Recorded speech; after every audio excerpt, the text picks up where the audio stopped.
Hello' everyone, মোৰ চেনেলৰ অন্য এটা ভিডিঅ'লৈ আপোনালোকক স্বাগতম জনাইছোঁ। আপোনালোকে থাম্বনেইল দেখি গম পাইছে মই আজি কি বনাব লৈছোঁ। আজি মই বনাব লৈছোঁ কচ মাছৰ এটা তেনেই সাধাৰণ আৰু সহজ ৰেচিপি। এই বইল ৰেচিপিটো খাবলৈ খুবেই সোৱাদ হয়।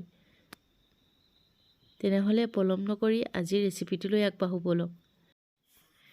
এই সকলোখিনি ভালদৰে উতল অহাৰ পাছত মই ইয়াত এতিয়া কচ মাছ কেইপিচ লাহেকৈ দি দিম।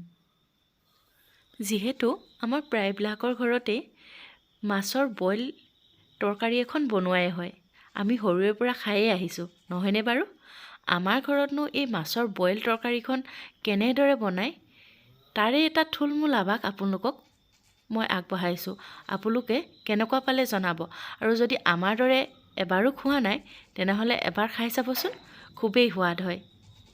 আমাৰ স্বাস্থ্যৰ বাবে বইল কিমান উপকাৰী সেইটোতো আমি সকলোৱে জানো, তাকতো আৰু বেলেগকৈ নকলেও হ'ব, নহয়নে বাৰু?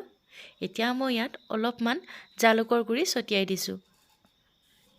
এটা কথা মন কৰিব, আপোনালোকে যদি মাছ বইলৰ ৰেচিপি বনায় তেতিয়াহ'লে 70% মান শুকোৱাৰ পাছতহে হেতাৰে লৰাব, নহ'লে ভাগি যোৱাৰো সম্ভাৱনা থাকে।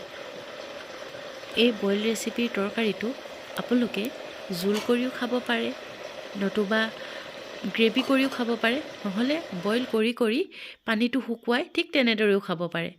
মই কিন্তু আজি অলপ গ্ৰেভি কৰি ৰাখিম, কাৰণ ইয়াৰ আদা নহৰু আৰু মান ধনিয়াৰ যিটো স্মেল, যিটো গোন্ধ আহে বিৰাটেই ভাল লাগে, আৰু মই এনেদৰে গ্ৰেভি কৰি খায়েই ভাল পাওঁ।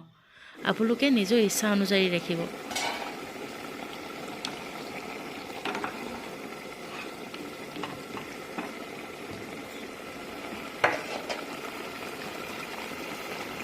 আপোনালোকে যদি বইল খাই ভাল পায় তেনেহ'লে এই ৰেচিপিটো এবাৰ বনাই চাব পাৰে।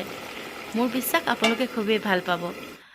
মই আজি বনোৱা এই চিম্পুল ৰেচিপি ভিডিঅ'টো আপোনালোকে কেনেকুৱা পালে বাৰু মোক জনাবলৈ নাপাহৰিব। তেনেহ'লে নতুন এটা ভিডিঅ'ৰ সৈতে আকৌ লগ পোৱা আশাৰে আজিলৈ আহোঁ, বাই বাই।